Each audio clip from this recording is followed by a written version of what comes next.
जनता नहीं, जनता तय करेगी किसकी बनाएगी अपनी सरकार। चुनाव से पहले चुनाव की बात। तो भाई नरेंद्र मोदी जी तो वाले उनके बच्चे हैं नहीं, वो परिवारवाद कहाँ से हो सकता।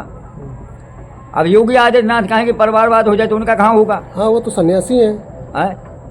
अब जिन लोगन के संतान है उन लोगन की संतान अगर नेता नगरी में ना आई हो तो बताया जाए कि हाँ इसकी नहीं आई। अब चाहे मान लिया अन्य पार्टी हूँ तो भाई सांप का बच्चा सांप होगा कि सांप का बच्चा केचुआ बन जाएगा। केचुआ नहीं बनेगा।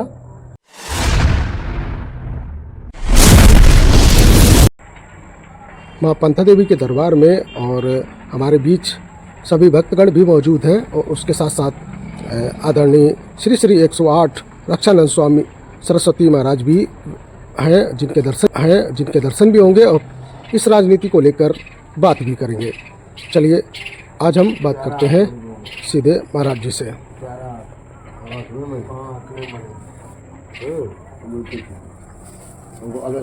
महाराज जी, बहुत बहुत स्वागत है आपका बोलो इंडिया एक्सप्रेस के मंच पर। और सभी दर्शकों का आपका 2 दिन से वीडियो बन नहीं पाया, उसकी वजह से सभी दर्शक आपके वीडियो के लिए लाइव थे।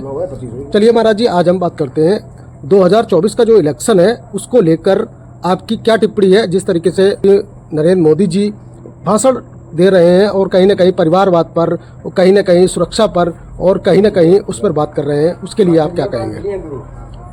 भाई परिवारवाद तो हमारे यहाँ किसी पार्टी में रहा और है तो सबके पास है।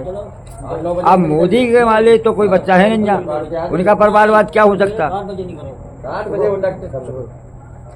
मोदी जी के तो कोई परिवारवाद हो नहीं सकता, कहीं बच्चा नहीं जहाँ। और बाकी अन्य नेता ऐसे कौन हैं जिनका किसी का भतीजा किसी का लड़का ना हो। चाहे राजनाथ सिंह हो, उनका भी पंकज सिंह है, और चाहे अन्य और भी हो, चाहे साउथ से लेकर और ईस्ट तक सभी कहीं ना कोई परिवारवाद से जुड़ा है, सभी जुड़े हुए। और बिहार में नरेंद्र मोदी जी गए भी हैं, उस पर परिवारवाद पर भी बात नहीं की। तो भाई नरेंद्र मोदी जी तो वाले उनके बच्चे हैं नहीं, वो परिवारवाद कहाँ से हो सकता। अब योगी आदित्यनाथ कहेंगे परिवारवाद हो जाए तो उनका कहाँ होगा। हाँ, वो तो सन्यासी हैं। अब जिन लोगन के संतान है उन लोगन की संतान अगर नेता नगरी में ना आई हो तो बताया जाए कि हाँ इसकी नहीं आई। अब चाहे मान लिया अन्य पार्टी हूँ तो भाई सांप का बच्चा सांप होगा कि सांप का बच्चा केचुआ बन जाएगा। केचुआ नहीं बनेगा। बिल्कुल सही कहा। तो हमारा तो कहना जाए कि भाई परिवारवाद सभी के पास है, अगर परिवार है तो है। हाँ, बिल्कुल। और नहीं है तो वो परिवारवाद नहीं कर पाएगा। चलिए ठीक है, बहुत बहुत आपने जो भी हमें बताया, दर्शकों को बताया। आज चलिए वरिष्ठ राजनीतिक विश्लेषक आदरणीय बलबीर सिंह सर जी से बात कर लेते हैं। सर, इस परिवारवाद पर जिस तरीके से मोदी जी ने बिहार में परिवारवाद का बिल्कुल भी जिक्र नहीं किया, उसको लेकर आप क्या कहते हैं। देखो, परिवारवाद पर मोदी जी पहले ही पूरा जिक्र कर चुके हैं। परिवारवाद पर ही एक तरह से ये बिहार की सत्ता में परिवर्तन हुआ है। परिवारवाद के ही मुद्दे पर नीतीश कुमार और तेजस्वी के बीच में खटकी थी। तो जब वहाँ एक पूरा खेल हो चुका है तो वो बार बार उस बात को रिपीट करने का कोई औचित्य नहीं था। और उस समय सत्ता में नीतीश कुमार हैं जो परिवारवादी नहीं है, अपने बेटे तक को राजनीति में नहीं लाए हैं, इसलिए। और दूसरी बात ये है कि जैसे सबसे बड़ा परिवारवादी खानदान नेहरू खानदान को कहा जाता है भारतवर्ष में। तो अखिलेश यादव नहीं है परिवारवाद। हम बता रहे हैं आपको, पहले नेहरू खानदान ने क्या किया, कांग्रेस का आधिपत्य सिर्फ और सिर्फ गांधी खानदान से, नेहरू गांधी खानदान से उसका सरोकार रखा। और इसके बाद वही पार्टी की देखा देखी क्षेत्रीय दलों ने अपनी अपनी परिवार के लोगों को राजनीति में आगे बढ़ाया। मुलायम सिंह ने तो एक तरह से पूरे अपने कुनबे को ही राजनीति में, दूध देते बच्चे तक को भी उन्होंने राजनीति में ऐसा ट्रेंड किया कि जैसा ही वैक्स हुआ वो कहीं सांसद बना तो कहीं विधायक बना तो कहीं जिला पंचायत परिवारवाद की सर बिल्कुल सही आपने जवाब दिया। ज्योतिरादित्य सिंधिया की बात कर लीजिए। भाजपा अगर परिवारवाद का विरोध करती है तो उसके यहाँ लोकतांत्रिक प्रक्रिया है। आप साफ रूप से देखिए, इसको पक्ष मत मानिए, क्योंकि परिवारवाद का ही अगर मसला होता तो प्रधानमंत्री नरेंद्र मोदी ना होते, फिर कोई जो परिवार पहले से प्रधानमंत्री रहा होता, अटल जी के खानदान के लोग होते, है ना। तो वहाँ परिवारवाद नहीं है। और दूसरी बात, वो किसी भी नेता को बुला करके उसको मुख्यमंत्री बना देते हैं, है ना। तो उनके यहाँ कार्यकर्ता और वो लोग प्राथमिक है। और तो इसलिए वो ये परिवारवाद पर हावी हैं और ये लड़ाई जो है परिवारवाद, भ्रष्टाचार और महंगाई तमाम सारे मुद्दों पर लड़ी जा रही है। अच्छा महाराज जी, इसी जगह आप एक सवाल का और जवाब दीजिएगा कि परिवारवाद केवल अब भारतीय जनता पार्टी में भी आया है क्या? इससे पहले जितनी भी राजनीतिक पार्टियां हैं हिंदुस्तान के अंदर, जो हिंदुत्व की बात करती है, जो सनातन की बात करती हैं, क्या वो केवल भारतीय जनता पार्टी के साथ ही है या भारतीय जनता पार्टी में ही परिवारवाद नहीं है या अन्य पार्टियों में परिवारवाद है? इससे पहले भारतीय जनता पार्टी में भी परिवारवाद रहा है। अब हमारा तो कहना जाए, जैसे अभी पत्रकार साहब ने कहा कि केवल कांग्रेस में रहा, तो हाँ, अगर परिवारवाद देखा जाए तो परिवारवाद का विनाश भी तो हुआ। हाँ बिल्कुल, जिस तरह कांग्रेस इतना और किसी का विनाश हो जाता तो इंडिया में आग लग जाती। बिल्कुल बिल्कुल बिल्कुल। जितना इंदिरा गांधी मरना, राजीव गांधी का मरना, इतना अगर अन्य पार्टी में हो जाता तो आग लग जाती इंडिया के अंदर। इंदिरा गांधी के और राजीव गांधी के इंतकाल के बाद इस राजनीति को हिंदुत्व की तरफ क्यों नहीं मोड़ पाई कांग्रेस? इसको लेकर आप क्या कहते हैं महाराज? देखिए, ऐसा है कि आपको शायद जानकारी में हो कि राम मंदिर का ताला खुलवाने में प्रधानमंत्री राजीव गांधी का हाथ था। राजीव गांधी ने ही अयोध्या में राम मंदिर का ताला खुलवाया। इसके बाद में कहीं ना कहीं इनके अंदर सॉफ्ट हिंदुत्व का प्रभाव रहा और वो तुष्टीकरण की नीति भी चलते रहे। उन्हें मुसलमान और हिंदू दोनों का वोट चाहिए था, तो दोनों ही धार पर चल रहे थे, समझे। और इसके बाद में इंदिरा और राजीव जी के मरने के बाद नरसिम्हा राव ने प्रधानमंत्री पद संभाला। वो 7-8 भाषाओं के ज्ञाता, बड़े विद्वान, और इसके अलावा वो कहीं न कहीं हिंदुत्व की आंतरिक भावना से प्रेरित थे। तो जिस समय ढांचा ध्वस्त हुआ वहाँ पे अयोध्या में, तो उस समय प्रधानमंत्री वही थे। ऐसा उनको आरोप लगा कि उनकी सह से ये ढांचा गिराया गया, समझे। और इसीलिए आपको याद होगा कि उनके मरने के बाद कांग्रेस मुख्यालय में उनके 100 को नहीं रखने दिया गया। हाँ, बिल्कुल, बिल्कुल। आज भी विरोधाभास हुआ। उनको प्रधानमंत्री नरेंद्र मोदी ने भारत रत्न दे करके सम्मानित किया। तो वो कहते हैं उपेक्षित हो आप किसी भी दल के हो, लेकिन हमारे हो। राजनीति को लेकर परिवारवाद की बड़ी ही चर्चा होती है और एक ना एक दूसरे को लेकर उस पर कटाक्ष भी होती है और परिवारवाद का कहीं ना कहीं क्वेश्चन मार्क भी लगता है। तो महाराज जी, अगर हम आपका परिवार हो या किसी अन्य का परिवार हो, भारतवर्ष में किसी का भी परिवार हो, उस परिवार में अगर 3 लोगों को नौकरी मिल जाती है गवर्नमेंट की, तो उस समय परिवारवाद क्यों नहीं सोचता है आदमी? इसको लेकर आप क्या कहेंगे? नौकरी लेने के लिए परिवारवाद नहीं है, चाहे वो फिर भारतीय जनता पार्टी हो या कांग्रेस हो या कोई अन्य पार्टी हो, नौकरी देती है तो परिवारवाद एज ए बिल्कुल खत्म हो जाता है, नौकरी लेने के लिए आतुर हो जाते हैं। इसको लेकर आप क्या कहेंगे महाराज जी? भाई, इसको लेकर इसलिए कहेंगे कि इसमें कोई नेता नगरी का सिस्टम नहीं, वोट लेने का सिस्टम नहीं है। हाँ। वो तो उनके हलों पे काम हो गया। हाँ। नौकरी, एक बड़ा अफसर मैं हूँ जैसे, और मैंने अपने लड़के को नौकरी लगाना है, तो मैं हलो करेंगे, और हलो में वाले जो उच्च अधिकारी उधर होगा तो वो काम कर देगा, हमारे लड़के को नौकरी लग जाएगी। लेकिन अब वो वोट लेने के समय पर बात नहीं आती। हाँ, वही चीज। अब यही देखा जाए तो शायद है कि एक बार मुझे ध्यान नहीं आ रहा, परमान निगम में कोई मलय यादव बना था। हाँ। परमान निगम मंत्री। हाँ। तो उसने सभी मलय यादवों को मशीन भर दिया था। हाँ। परमान निगम में। जी।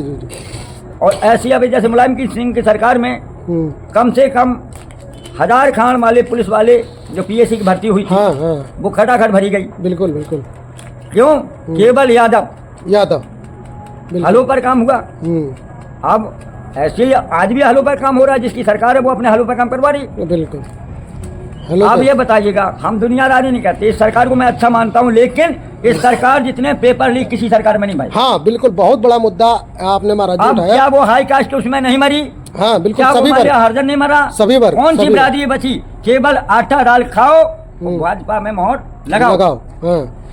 इसी जगह पर हम राजनीतिक विश्लेषक और आदरणीय बड़े भाई बलवीर सिंह आसर जी से बात कर लेते हैं। महाराज जी, जिस तरीके से पेपर लीक हुआ है उत्तर प्रदेश में, और कोई भी एग्जाम हो, जिस तरीके से पेपर लीक हुआ, चाहे वो RA का हो और चाहे वो पुलिस का हो, चाहे वो अन्य किसी और अन्य विभाग का हो, पेपर लीक पर आप क्या कहते हैं? क्या इसमें राष्ट्रवाद आपको किसी भी एंगल से नजर आता है? नहीं, तो पेपर लीक पर योगी सरकार पूरी तरह से सख्ती से कदम उठा रही है। उसके सरगनाओं को गिरफ्तार किया गया। पेपर लीक के जो सरगना हुए एक जात विशेष के लोग थे, आपकी संज्ञान में होगा। और निश्चित रूप से राजनीतिक दलों के बीच में आंतरिक साजिशें चला करती हैं। सरकारों को बदनाम करने के लिए इस तरह के तमाम फंडे होते हैं, और हो सकता है कि वो फंडा योगी सरकार के खिलाफ हो, लेकिन योगी सरकार शिथिलता के साथ कोई कार्य नहीं कर रही है। ये अच्छा संकेत है। भविष्य में इस तरह की घटनाएं रोकी जानी चाहिए।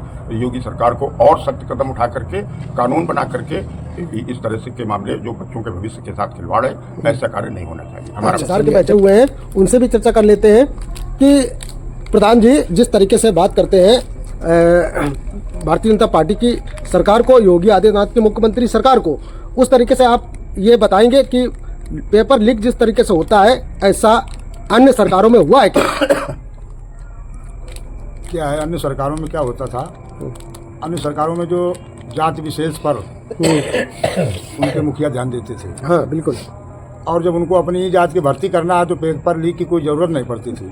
अरे बहुत अच्छी बात। सीधे आदेश से भर्ती होते थे। हाँ। अब किसी का आदेश नहीं चलता है। बिल्कुल बिल्कुल। अब एक सच्चाई की कदम पर काम हो रहा है। बिल्कुल महाराज। तो इसलिए अब कहीं से कोई जुगाड़ नहीं लगती है, कहीं से कोई घूस दे के भर्ती नहीं हो पा रहा है। बिल्कुल प्रधान जी। तो ये उन्हीं लोगों का हथकंडा है कि किसी तरीके से अब ये हमको सुविधा मिल जाए। हाँ। हम बिना पढ़े पास हो जाए। आज भी संसार में कोई भी ऐसा एग्जामिनर नहीं बना है कि सही सवाल को वो काट दे।